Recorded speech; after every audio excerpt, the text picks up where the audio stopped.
Mas Reza, karena sebelumnya kita sudah pernah membahas ini, saya mulai dulu dari Anda. Oke. Mungkin salah satu pernyataan yang paling menarik perhatian pada saat Selasa kemarin itu adalah kesimpulan bahwa Arya Daru mengalami burnout, kemudian compassion fatigue, dan dinamika psikologis yang kompleks di masa-masa akhir hidupnya.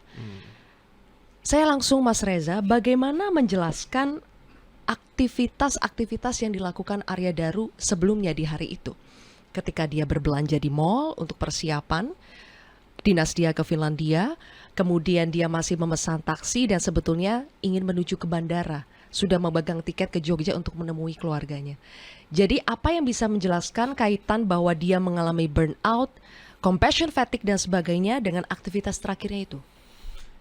Sayangnya nih, di pertanyaan pertama pun saya tidak mau jawab. Kenapa? Begitu Polda Metro Jaya menyebut bahwa almarhum meninggal bukan akibat peristiwa pidana atau perbuatan pidana, maka saya bernalar bahwa serta-merta ini menjadi isu privat. Kehidupan dan kematian almarhum menjadi isu privat. Di dalam psikologi, tidak ada pembenaran untuk menceritakan tentang kondisi psikologi seseorang ketika tidak berurusan dengan pidana. Jadi ketika misalnya seorang ahli psikologi melakukan pemeriksaan dan tidak ada konteks pidana di situ, maka sekali lagi ini merupakan kerahasiaan yang harus dijaga. Apakah ini sebuah aturan main luar biasa? Tidak. Di profesi lain seperti kedokteran pun saya yakin ada katakanlah standar kepatutan atau etika yang kurang lebih sama. Karena itu Mbak Zilvia, ketika ditanya ke saya hal ihwal terkait dengan profil psikologis almarhum, mengingat sekali lagi almarhum tidak berkaitan dengan peristiwa pidana apapun, tidak ada lagi konteks pidana dalam kasus ini, maka izinkan saya untuk tidak menjawab pertanyaan itu. Profil psikologis itu sebetulnya bukan lahir dari pertanyaan saya saja, Mas Ya. Reza, tapi justru itu dijelaskan sebetulnya di konferensi kemarin. Karena itulah Oleh saya Apsifor. terus terang begini, ada dua hal yang ingin saya sampaikan terkait dengan konferensi pers. Pertama, terus terang memang pada beberapa kesempatan saya berkomunikasi dengan Polda Metro Jaya dan juga dengan Kompolnas. Saya katakan bahwa seandainya, saya tandaskan ya, seandainya almarhum memang meninggal bukan akibat pidana, maka cukup redaksionalnya sampai di situ. Bahwa sekali lagi, almarhum kurang lebih kalimatnya meninggal bukan akibat peristiwa pidana. Tidak usah dirincikan lebih jauh. Itu yang disampaikan kepada publik. Walaupun sesungguhnya memunculkan pertanyaan susulan. Lah, kalau bukan meninggal akibat peristiwa pidana, lantas apa? Kemungkinannya kan ada 3. Yang satu bisa dieliminasi, yaitu kemungkinan meninggal akibat situasi alami. Kita pernah diskusi tentang itu ya. Jadi, meninggal bukan akibat pidana itu menyisakan 2 kemungkinan. Yaitu maaf, bunuh diri. Dan yang kedua adalah meninggal akibat kecelakaan. Saya katakan, rincian sespesifik itu tidak usah disampaikan kepada publik. Tapi sampaikan ke keluarga saja. Jadi saya bisa paham kenapa bagi masyarakat kalimat dari Polda Metro Jaya itu terkesan menggantung gitu ya. Tapi bagi saya itulah pilihan redaksional yang tepat. Dan secara kebetulan sama betul dengan apa yang menjadi saran saya ke teman-teman di Polda Metro Jaya dan Kompolnas.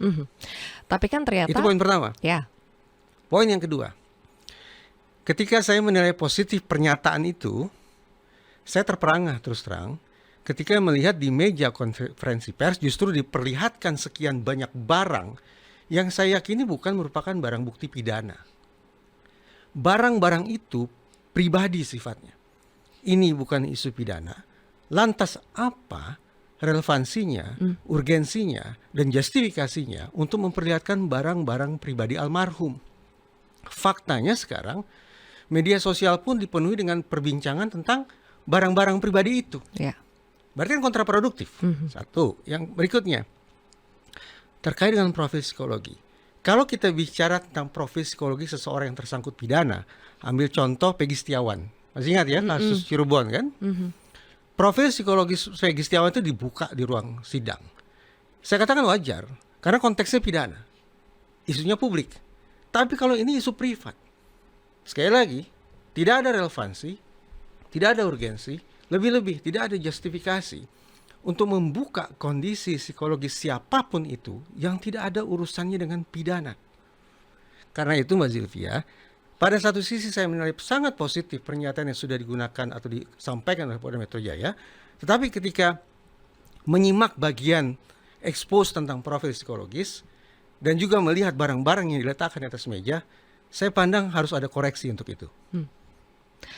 Jadi Anda mau mengomentari lebih jauh gak tidak soal pernyataan dari Apsifor yang membedah Saya pilih untuk profil tidak psikologis ikut-ikutan itu, Mas Reza? membahas psikologis orang yang tidak ada sangkut pautnya dengan pidana. Jadi seharusnya soal email tahun 2013, 2021 itu tidak seharusnya diekspos menurut Anda? Silakan diinvestigasi.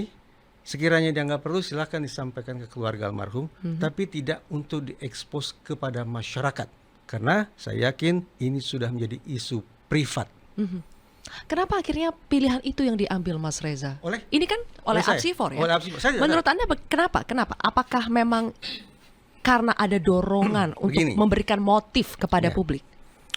Saya memiliki 4 parameter ketika menilai kualitas kerja penegakan hukum, terutama terkait pengungkapan kasus. Tuntas, menyeluruh, objektif, dan transparan. Apa maksud objektif? Ada 2. Salah satunya adalah bahwa proses penegakan hukum atau pengungkapan kasus itu betul-betul harus dilandaskan pada pendekatan keilmuan.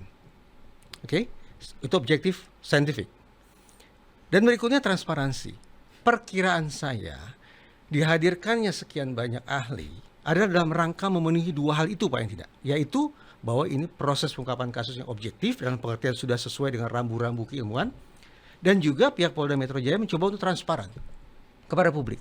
Tidak ada yang dirahasiakan, tidak ada yang rekayasa dan seterusnya. Tetapi sekali lagi, objektif dan transparan terkait dengan pengungkapan kasus, terkait investigasi, saya dukung sepenuhnya.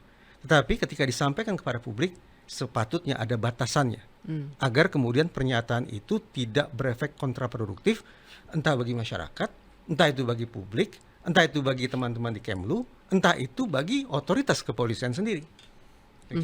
Oke. Pak Rianto, bagaimana menilai komunikasi publik yang disampaikan oleh tim penyelidik ya pada Selasa lalu? Apakah betul seperti kata Mas Reza, menyisakan banyak hal yang sebetulnya kontraproduktif akhirnya? Ya, saya mempunyai pandangan yang sangat berbeda dengan Pak Reza ya. Karena saya melihat kasus ini adalah dari perspektif saya sebagai tugas polisi. Dan saya sebagai penasihat agama juga. Concern saya selama ini adalah polisi itu selamanya selalu dicurigai oleh masyarakat, menyembunyikan. Pak Rianto, mohon maaf, boleh lebih dekat ke mic, Pak? Oh ya. Ya. Jadi polisi selama ini selalu disoroti oleh masyarakat dengan sikap ketidakpercayaan. Dianggapnya polisi itu selalu menutup-nutupi apa yang kurang gitu. Nah, terutama di dalam pemberitaan suatu hal, kasus apa gitu. Bagi saya, ini expose yang kemarin ini menurut saya menilai itu expose yang terbaik. Selama saya jadi polisi melihat bagaimana cara Humas memberikan expose itu tadi. Bagi saya begitu. Kenapa begitu? Karena selama ini ya, polisi selalu menutup-nutupi apa yang telah dikerjakan. Misalkan ada suatu kasus ya. Kasus kemudian sementara publik udah tanya-tanya, Pak ini kenapa sebabnya, ini apa dan sebagainya. Polisi kan masih dalam penyelidikan, masih kami dalami, kan gitu yang terjadi. Akibatnya polisi dituduh bahwa dia menutup-nutupi ada sesuatu mungkin rahasia yang apa mungkin aib oleh polisi atau apa gitu. Akhirnya itulah sehingga publik selama ini selalu mengejar-ngejar polisi. Saya yang menyarankan pada polisi, robah cara komunikasi dengan publik itu untuk mengurangi ketidakpercayaan pada masyarakat itu. Kalau ada tuduhan apa gitu, kamu katakan ini apa yang terjadi dan apa yang sudah kamu laksanakan. Nah, selama ini ya, hampir tidak pernah gitu. Baru ini kemarin inilah saya pikir saya agak kagum itu karena begitu jelasnya yang disampaikan itu. Bagi saya ya, kalau polisi ini ada suatu kejadian, maka tugas dia adalah melakukan penyelidikan dan penyidikan. Intinya dia harus bisa memberikan keterangan kepada masyarakat ya, apa yang terjadi, fakta saja apa yang terjadi.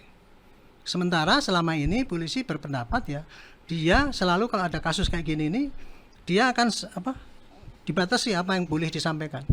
Karena menurut pendapat mereka itu hanya nanti akan disampaikan di sidang pengadilan. Akibatnya apa? Publik menduga-duga itu tadi. Ya. Polisi nggak bisa apa-apa nih atau ada yang sembunyikan gitu. Itu yang saya ingin rubah. Oke. Dan kemarin kebetulan kok itu dilaksanakan itu, makanya itu yang Iya. pertama kali itu. Iya, Dan- kita apresiasi Iya. ya objektivitas dan Itu juga bagi saya, pandangan saya transparansi gitu ya. yang disampaikan Iya. oleh penyelidik. Tapi toh ternyata niat baik itu tetap saja Iya. mengundang polemik.